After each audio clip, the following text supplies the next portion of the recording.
Buenos días. A mi grupo les correspondió explicar el ejercicio número 4 del taller 3 de Fundamentos de Mecánica, grupo 5, el cual dice: una escopeta dispara muchos perdigones hacia arriba. Algunos viajan casi verticalmente, pero otros se desvían hasta un grado de la vertical. Suponga que la rapidez inicial de todos los perdigones es uniforme de 150 metros sobre segundo e ignore la resistencia del aire. A. ¿En qué radio del punto de disparo caerán los perdigones? B. Si hay 1000 perdigones se distribuyen uniformemente en un círculo del radio calculado en el inciso A, ¿qué probabilidad hay de que al menos un perdigón caiga en la cabeza de quien disparó? Suponga que la cabeza tiene 10 centímetros de radio. C. En realidad la resistencia del aire tiene varios efectos. Frena los perdigones al subir, reduce la componente horizontal de su velocidad y limita la rapidez con que caen. ¿Cuál efecto tenderá a ser el radio mayor que el calculado en A? ¿Y cuál tenderá a reducirlo? ¿Qué efecto global cree que tendrá la resistencia? Su efecto sobre una componente de velocidad se incrementa al aumentar la magnitud de la componente. Entonces, a continuación nosotros vamos a explicar el ítem A del ejercicio. Acá tenemos nuestro diagrama vectorial, donde pues el perdigón sale con una velocidad inicial de 150 metros sobre segundo a un grado de la vertical, y pues la trayectoria, como se indica, la componente en Y va reduciendo su magnitud, mientras que la componente en X se mantiene constante. Entonces nosotros lo que vamos a hallar es el radio del perdigón cuando llega a una posición en Y igual a 0. Entonces, primero lo que hicimos fue tomar la ecuación de la velocidad en Y, que es igual a la velocidad inicial en Y menos la gravedad por el tiempo, y entonces calculamos el tiempo que hay de una posición Y igual a 0 hasta su punto máximo. Entonces, como sabemos, la velocidad final en Y va a ser 0, y calculamos la componente en Y, que sería la velocidad inicial por el coseno de un grado, y que nos da 149.97 metros sobre segundo. A este resultado le restamos la gravedad por el tiempo y despejamos el tiempo, que nos quedaría la velocidad inicial en Y sobre la gravedad, y tendríamos un tiempo 1, que sería el tiempo pues de subida de 15,30 segundos. Luego calculamos la altura máxima, para de esta manera poder calcular el tiempo que se demora el perdigón en llegar a una posición Y igual a 0. Para esto, entonces, basados en la ecuación de posición en Y, tomamos que la velocidad inicial en Y por el tiempo menos un medio de la gravedad por el tiempo al cuadrado nos daría, resolviendo acá este producto, nos da 2294.99 metros menos 1147.49 metros.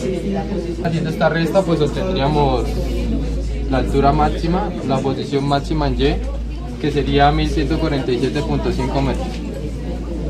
Con este resultado, ahora procedemos a calcular el tiempo 2, que sería como el tiempo de bajada desde Y en su punto máximo hasta Y igual a 0.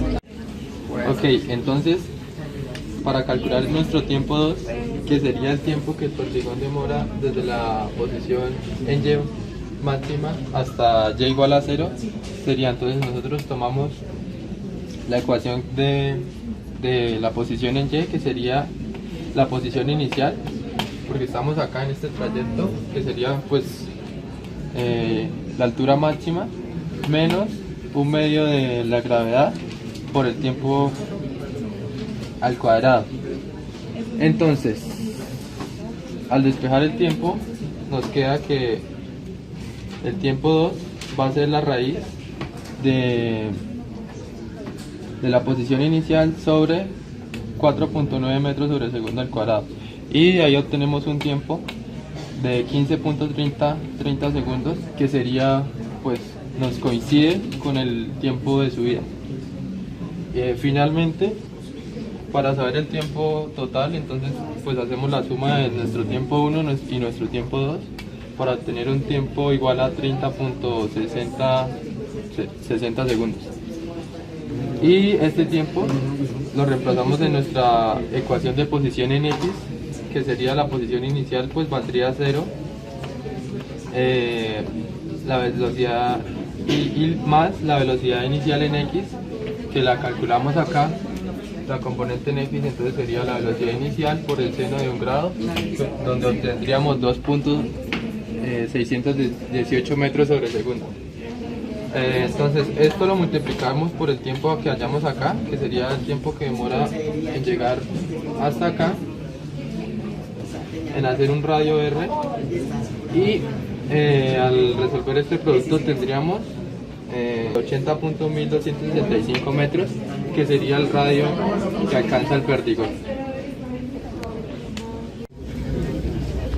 En el ítem B nos piden calcular la probabilidad con un número de 1000 perdigones de que le caigan en un radio de 0.1 metros, que es el de la cabeza de quien dispara el perdigón. Para este caso, entonces, lo que procedemos a hacer es calcular el área de la cabeza de quien dispara el perdigón y calcular el área del radio que hallamos en nuestro paso anterior. Al haber calculado esto, que sería 2pi por r al cuadrado, r minúscula, y 2pi por r mayúscula al cuadrado. Entonces eso lo multiplicamos por 1000, que es el número de perdigones, y por el 100% para tener un porcentaje de probabilidad. Y el resultado de esto nos dice que la probabilidad de que le caiga un perdigón en la cabeza a quien lo dispara es de 0.15%. Finalmente, se nos pregunta cuáles son los efectos que tiene que tener la resistencia del aire para que el radio aumente o disminuya. Entonces, nosotros concluimos que el efecto de limitar la rapidez hace que el tiempo de caída sea mayor, por lo tanto habrá un mayor radio o un mayor alcance.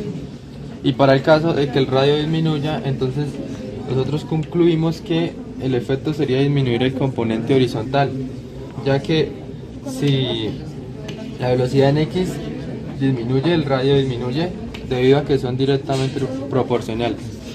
Finalmente, la conclusión global del efecto del aire es que es directa con la magnitud de las velocidades en los componentes X y Y. Esto es, pues si la magnitud en X aumenta, va a haber una mayor oposición del aire, y análogamente para el caso de la componente en Y. Muchas gracias.